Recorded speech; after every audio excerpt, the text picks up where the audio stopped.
Welcome to the Great Detectives of Old Time Radio. From Boise, Idaho, this is your host, Adam Graham. In a moment, I'm going to bring you this week's episode of The Big Story. But first, I do want to encourage you, if you are enjoying the podcast, to please follow us using your favorite podcast software. And I want to go ahead and highlight one of our other podcasts, and today I'm highlighting The Great Adventurers of Old Time Radio.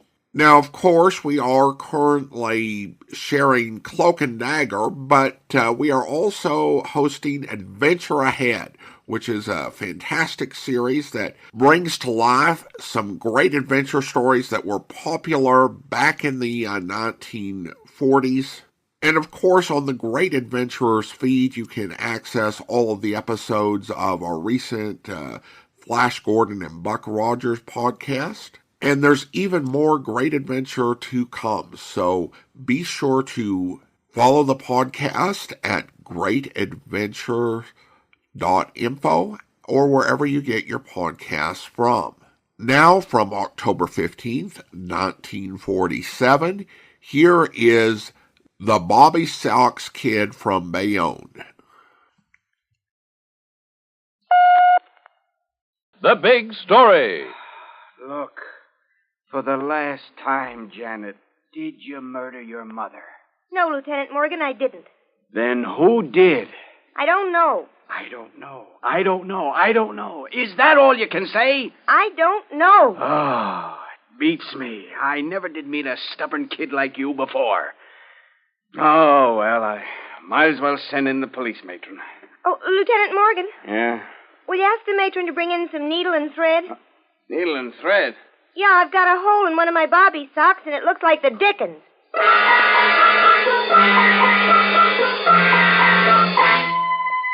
The Big Story.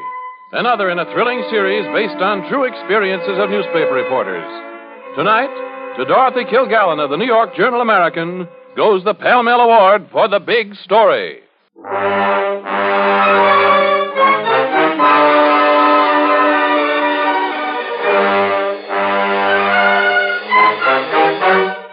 Now the strange and authentic story of the Bobby-Sox Kid from Bayonne.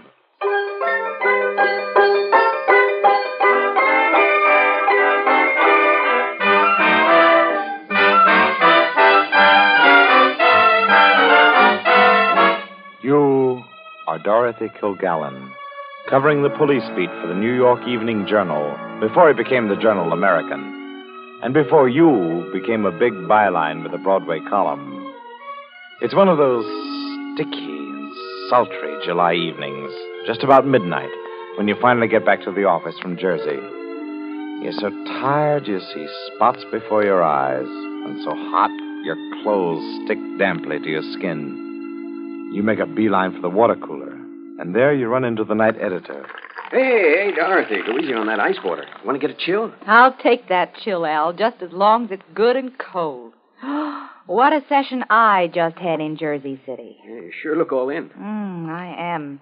2 days and 2 nights without sleep. Waiting in a sizzling hot room for a jury to make up its mind. Al, it was awful. Yeah, I'll bet it was. Look, Dorothy. Now, I've just got one big ambition in life. I'm going home and stand under a cold shower for about an hour and then fall into bed. Dorothy, I hate to be a killjoy, but I've got to send you out on another assignment. You mean now? Right away, to Bayonne, New Jersey. Just got a flash that a woman was murdered out there. And the cops think the woman's daughter and a boyfriend did the job. They're grilling the kids at headquarters now. I'll go out there and see what you can pick up. It's all yours.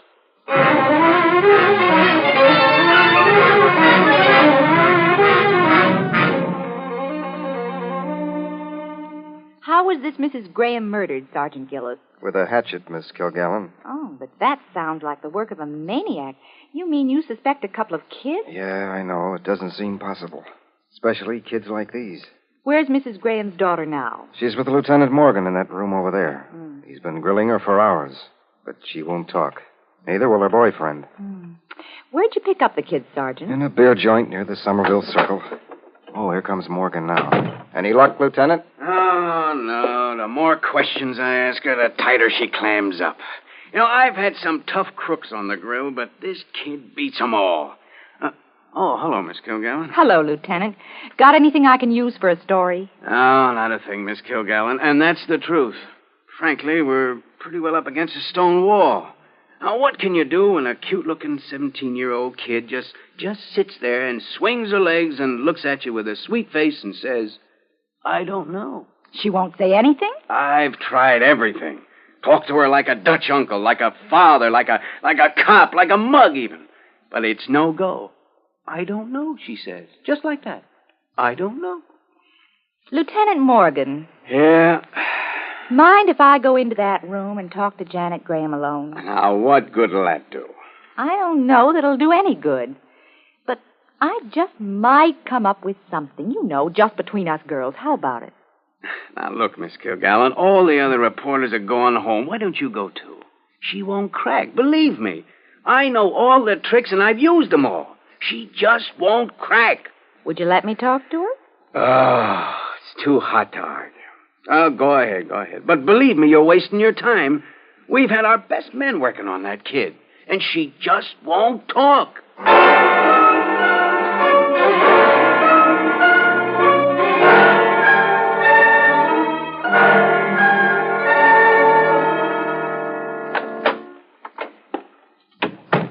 Hi, Janet. Who are you? My name's Dorothy Kilgaren. I'm a reporter. A reporter?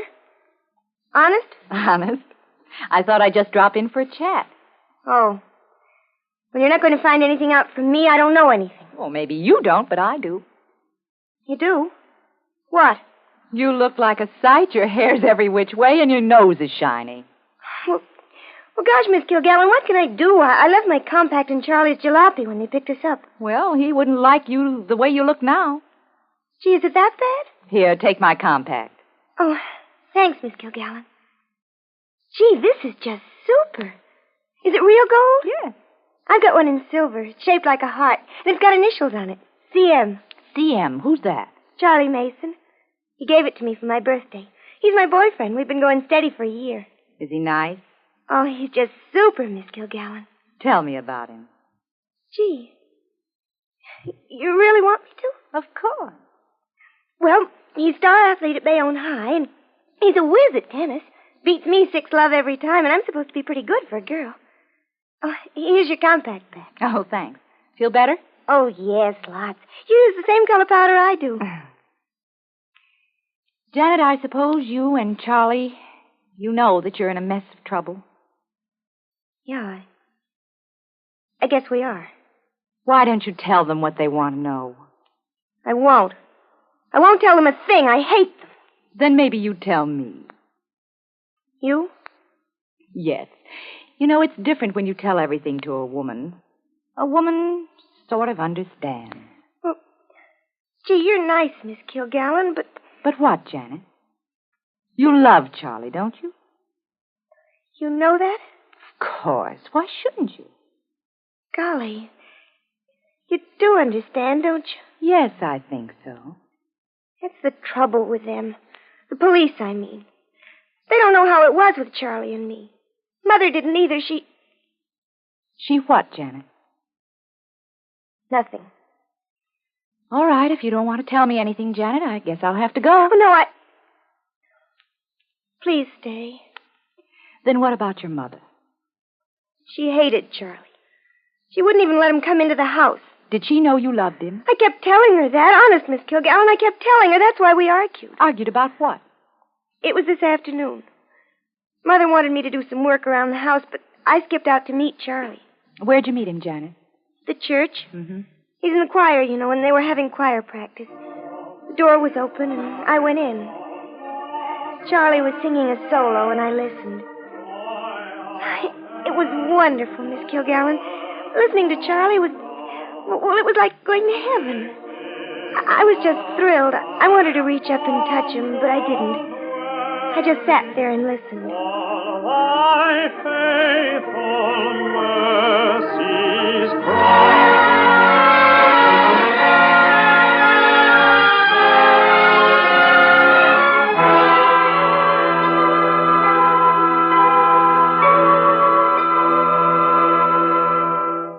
after that, well, I guess I kind of walked on air. I met Charlie outside the church. We had a tennis date at 6 o'clock, but before that I had to go to the delicatessen and buy some cold cuts for supper.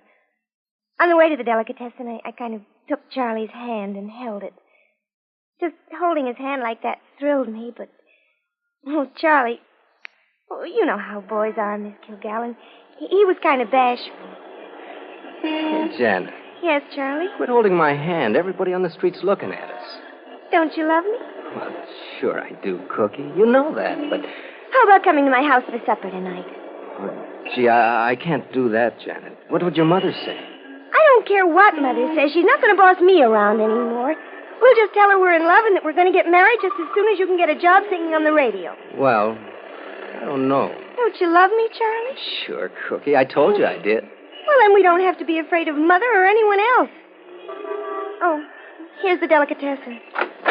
Well, good afternoon, Janet. Hello, Mr. Schmidt. And what'll it be today? I'll have a quarter of a pound of ham. Ham? Quarter of a pound of liverwurst. Liverwurst? 20 cents worth of potato salad. Potato salad? And, Mr. Schmidt. Yeah? Mother'll kill me for this, but I don't care. I want a jar of mayonnaise. Mayonnaise? Yeah, I'm just wacky about mayonnaise. And this time I don't give a darn what my mother says.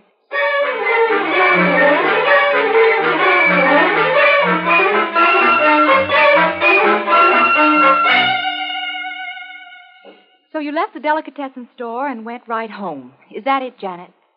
Well, no, not exactly, Miss Kilgaren. You know how hot it was today? Mm-hmm. Well, anyway, Charlie and I stopped in a tavern, and we had 2 glasses of beer each and some pretzels. Beer was super, it being so hot outside and all. After that, we went to my house. Funny how I felt then. How did you feel? Well, gee, I don't know why I'm telling you all this. How did you feel, Janet?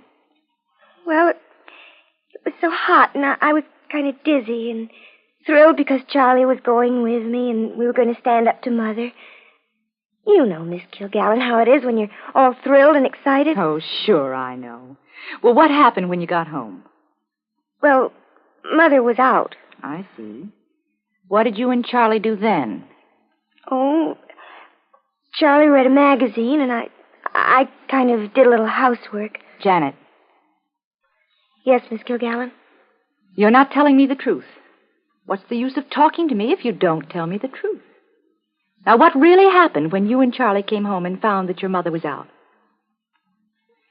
Don't be afraid, Janet. I'll understand, but you've got to tell me the truth. All right. All right, I will. We were both a little dizzy, I guess. You know, we kept saying things to each other. Then all of a sudden I felt like dancing, so I put on a record of our song. Your song? Yes, Temptation. It's my favorite, and Charlie's, too. We call it our song. Anyway, I felt like dancing, so I put the record on the Victrola. And then...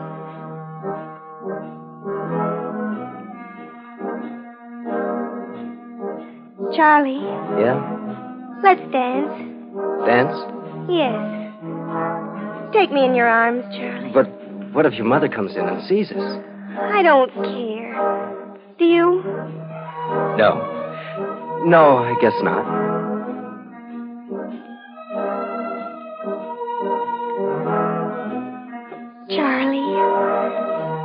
Charlie, let's stop dancing now. Let's sit down. Sit down? Yes. Kiss me, Charlie. Please.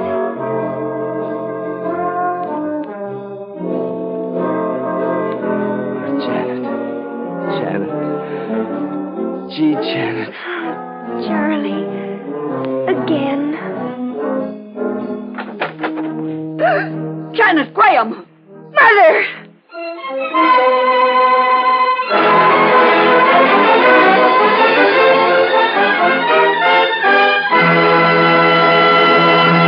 We'll be back in just a moment with tonight's big story.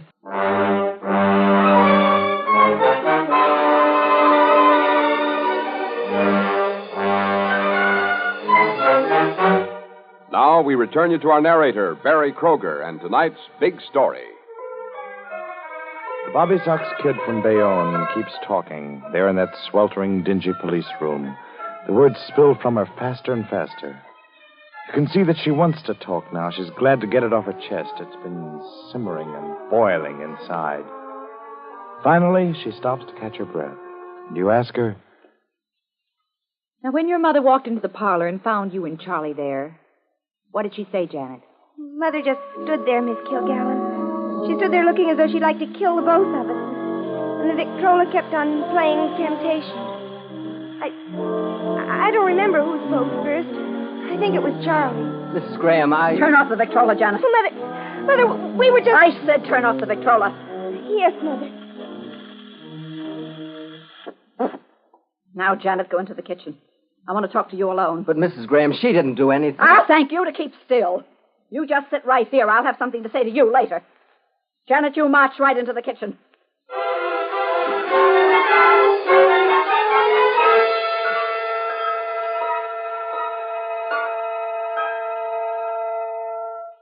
And what happened after you got into the kitchen, Janet? Janet, what happened? Well, Miss Kilgaren, Mother didn't say anything for a long time. She just started to get the dishes out for supper. I was nervous and scared.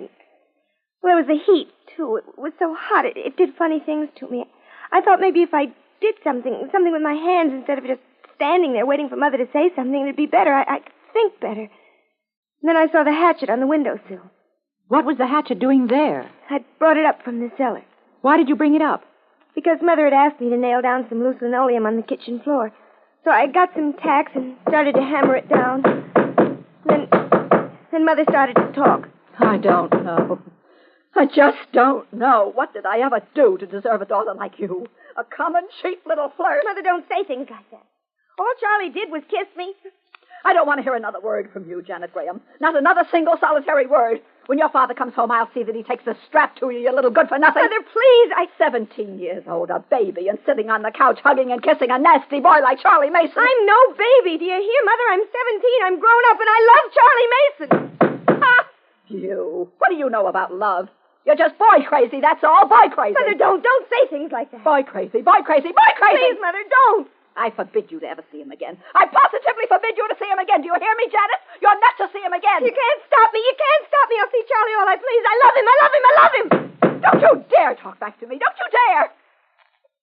Mother, please, let's not quarrel anymore. It's so hot, and I've got such a terrible headache, and I'm so mixed up. I warn you, Janet.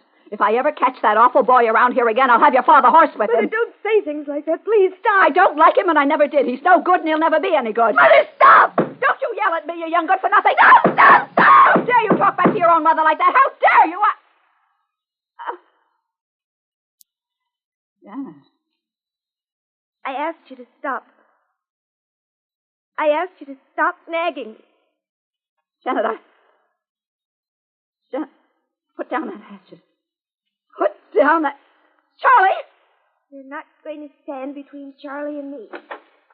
You're not going to. Is she, Charlie? Janet, don't. Charlie, no! Keep away from me! Please! No, Janet!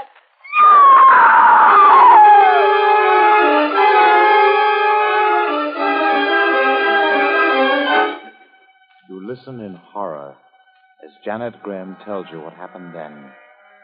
You listen, and there's an all-gone feeling in the pit of your stomach as you watch this sweet-faced kid in the Bobby-Sox dangling her tanned legs under the bench and calmly telling you.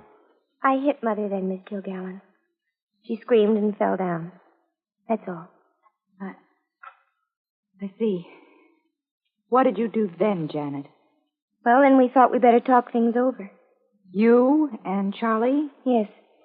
Charlie's jalopy was outside, and we decided we'd better drive to Canada because they'd be looking for us pretty soon. We didn't have much money, so we started to make up sandwiches in the kitchen for our trip. And then all of a sudden the doorbell rang. Janet, someone's at the front door. You keep making up those chicken and ham sandwiches here in the kitchen, Charlie. I'll see who it is. All right. Gee, I hope it isn't the police or someone. Oh, Janet. Janet's anything wrong? Wrong? I know, Mrs. Wallace. What makes you think so? Well, I was sitting on my front porch next door, and I thought I heard your mother scream. Oh, that. Well, Mother just cut her finger, that's all, Mrs. Wallace. Oh, for a moment I thought that. Nothing serious, is it, Janet? Oh, no, Mrs. Wallace. Just a nick. Nothing to worry about. Oh, thank heaven for that. That scream certainly gave me a fright. Well, I'll be getting back, Janet. Well, thanks for looking in, Mrs. Wallace. Who was it, Janet? Nobody. Just a neighbor. Oh, Charlie. Yeah. What's the matter? You forgot something. Forgot something? Yes, on those chicken sandwiches you're making. The mayonnaise. You know I just love mayonnaise.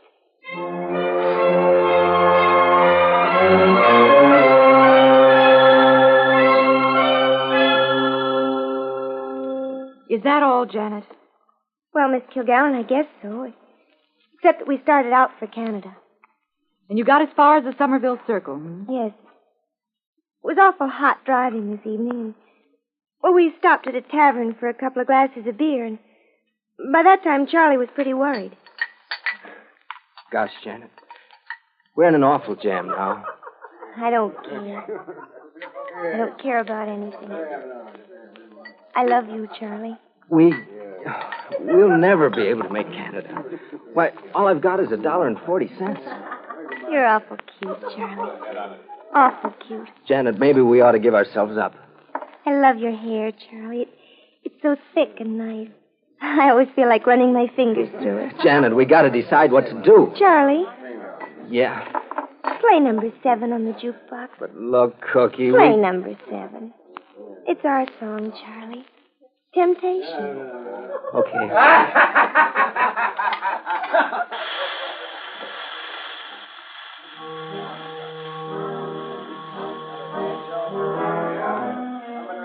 Oh, Charlie. Our song. Isn't it wonderful? Isn't it just super? Yeah. Listen, Janet. About your mother, about what we did. Oh, don't talk about that now. Now let's talk about anything now. Let's just sit here and listen and dream. Janet, the cop. He just came in. He's seen us, Janet. He's coming over to our booth. Is that your tan coupe outside, son? Yes, sir. Your name Charlie Mason? Yes, sir. And you're Janet Graham? Yes, sir.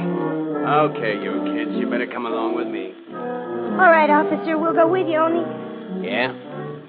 Do you mind if we wait till the music's over?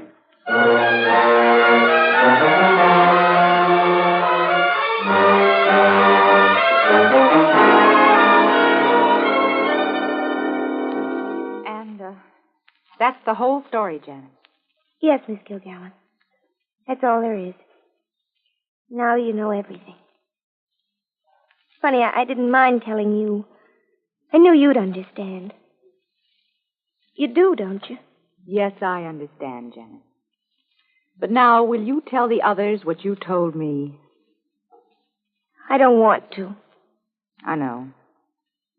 But I think you'd better. All right, Miss Kilgaren. If you say so, I'll tell them. Well, I have to go now. You can't stay with me any longer? No, I can't. Oh. Well, goodbye, Miss Kilgaren. Goodbye, Janet. A full house beats 2 pair any day. Oh, hello, Miss Kilgaren. How'd you make out? Didn't get anything out of the kid, I'll bet. Yes, I did. You did? Hey, that really puts me in my place. All of us trying and not getting a glimmer. What's the lead? She told me everything. Everything? Are you serious? You mean you got that kid to She crack? told me everything. Oh, who did it? She or the boy? Did she kill Yes, the old lady? she did it, but it didn't have to happen. It shouldn't have happened if her mother had only shown a little more understanding. Just a little more sympathy and love. Oh, what's the use? What difference does it make now? Yeah, I know. Now, take it easy, Miss Kilgaren. You're pretty well used up. You did a big job in there, and it kind of gets you down. I guess so. Look at the exclusive you got. It's It's a big story if there ever was one. And all due to you. Yes. It's a big story, Lieutenant. But do you want to know something? What? I wish I'd never heard of it. I wish I never had to write it. I wish it had never happened.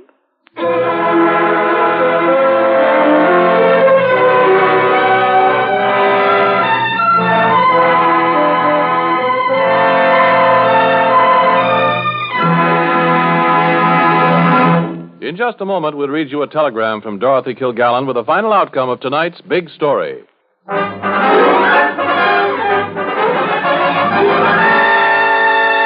Now we read you that telegram from Dorothy Kilgaren of the New York Journal-American. Boy and girl in tonight's big story were found guilty of murder but received relatively light sentences on account of their youth. Boy was later paroled from state prison on condition that he join some branch of armed forces. Girl was paroled from reformatory after serving 6.5 years. Many thanks for tonight's Pell Mell Award. Thank you, Miss Kilgaren. The makers of Pell Mell Famous Cigarettes are proud to have named you the winner of the Pell Mell $500 Award for notable service in the field of journalism. Listen again next week, same time, same station, when Pell Mell Famous Cigarettes will present another big story. A big story from the pages of the Buffalo Evening News. Byline, Eddie DeCastro. A big story that began when a woman was told that her husband had been murdered and left.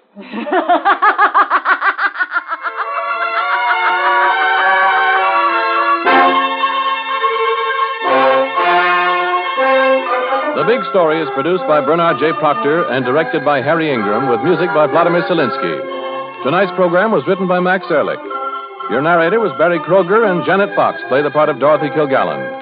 All names in tonight's story except that of Miss Kilgaren were fictitious, but the dramatization was based on a true and authentic case. This is Ernest Chappell.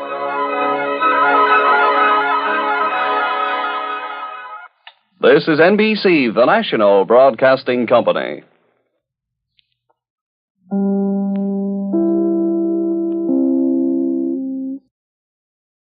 Welcome back.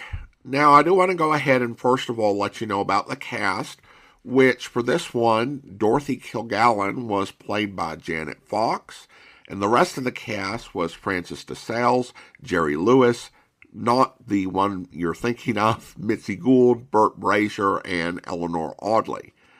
Now, I will say that the real-life case is somewhat less sympathetic to the killer. And it was based on the case of Gladys McKnight, who committed the Hatchet murder while her sweetheart cheered, "Hit her again." News reports at the time emphasized both McKnight's casual attitude, which I think the episode captured rather well, but they also said that McKnight's ungovernable temper was the cause of frequent arguments between them, and the whole thing started in this case that led to the murder because she was upset with her mother for not having dinner on time. And this story was big news back in 1936. It was covered by newspapers as far away as Australia.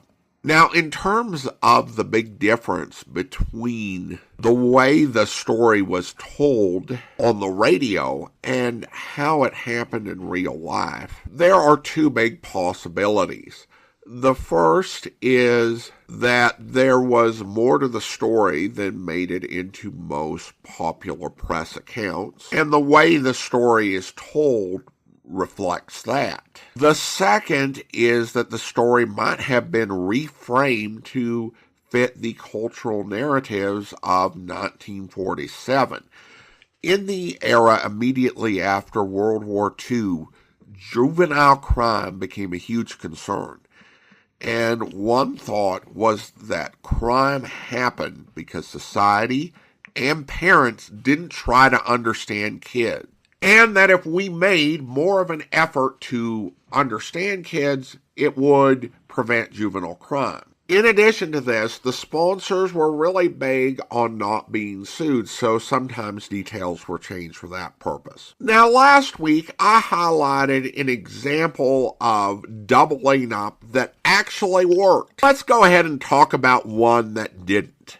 Eleanor Audley appeared as Mrs. Graham. She is probably best remembered for her work in animation, as the voice of Maleficent in Sleeping Beauty and Lady Tremaine in Cinderella. And she's also remembered for her TV work in Hollywood, constantly playing snooty rich ladies and mothers and mother-in-laws, was Mother Douglas on Green Acres, so a very talented actress. And of course, I've heard her in a lot of radio programs, mostly after she moved to Hollywood. It's very different from any other performance I've heard her in, because she also plays their neighbor, Mrs. Wallace.